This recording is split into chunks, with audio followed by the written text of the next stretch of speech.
अस्सलामुअलैकुम रहमतुल्लाहि व बरकातुहू। दोस्तों कैसे हैं आप लोग। उम्मीद करते हैं कि आप तमाम लोग ठीक ठाक होंगे, खैरियत से होंगे। आज की वीडियो में हम कुवैत की कुछ बड़ी और इम्पोर्टेंट अपडेट जानकारी जो है आप लोगों के साथ शेयर करने वाले हैं। तो अगर आप कुवैत में रहते हैं, कुवैत के हालात वाक़यात से बाखबर रहना चाहते हैं तो इस वीडियो को आप शुरू से लेकर आखिर तक जरूर देखें, क्योंकि ये वीडियो आप लोगों के लिए काफ़ी ज़्यादा इंपॉर्टेंट होने वाली है। पहली अपडेट ये है कि इंडियन एम्बेसी के जो एम्बेसडर हैं सीबी जज, उन्होंने तमाम इंडियन लोगों का शुक्रिया अदा किया है जो लोग मेडिकल फील्ड में काम कर रहे थे और कोरोना वायरस के खिलाफ जो लड़ाई चल रही थी उसमें हिस्सा लिए हुए थे। तमाम ऐसे इंडियन लोगों का शुक्रिया अदा किया है।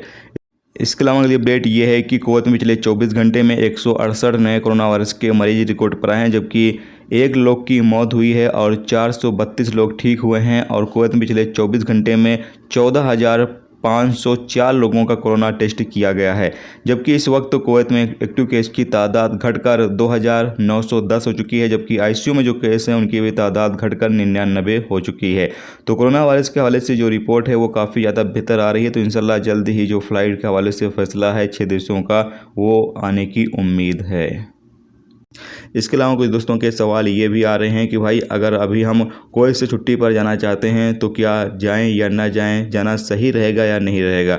तो आपको बता दें कि अगर आपको ज़्यादा ज़रूरी है छुट्टी पर जाना तो आप बिल्कुल ही जाएं, क्योंकि अभी कोरोना जो है वो ख़त्म नहीं होने वाला है। कोरोना के जो हालात हैं वो इतनी जल्दी बेहतर नहीं होंगे। अभी जिस तरीके से हालात चल रहे हैं इस तरीके से नॉर्मली जो हालात हैं वो चलते रहेंगे, कभी ज़्यादा कभी कम। ये चीज़ें जो हैं वो अभी लगी रहेंगी जब तक पूरी दुनिया में हर एक बंदे जो हैं वो वैक्सीन नहीं लगवा लेंगे, पूरी दुनिया जो वैक्सीनेट नहीं हो जाएगी, जब तक हालात जो हैं वो ऐसे ही चलते रहेंगे। तो ऐसे में अगर आपको छुट्टी पर जाना ज़्यादा ज़रूरी है तो आप जा सकते हैं इंशाल्लाह। जब तक अगर आपकी जब छुट्टी पूरी होगी, जब तक फ़्लाइट भी अगर वो डायरेक्ट ओपन हो जाती है तो आप डायरेक्ट कुवैत के अंदर एंट्री कर सकते हैं। अगर डायरेक्ट ओपन नहीं होती है तो आप वाया जो है वो किसी तीसरे देश में जाकर 14 दिन क्वारंटाइन करने के बाद भी कुवैत जा सकते हैं। तो इसलिए जो लोग छुट्टी पर जाना चाहते हैं वो तमाम लोग जा सकते हैं, लेकिन वैक्सीन दोनों लगवा कर जाएं, क्योंकि दोनों वैक्सीन लगवा कर जाएंगे तो आप लोगों की जो वापसी का सिलसिला है वो आसान रहेगा। और हो सकता है कुवैत गवर्नमेंट की तरफ से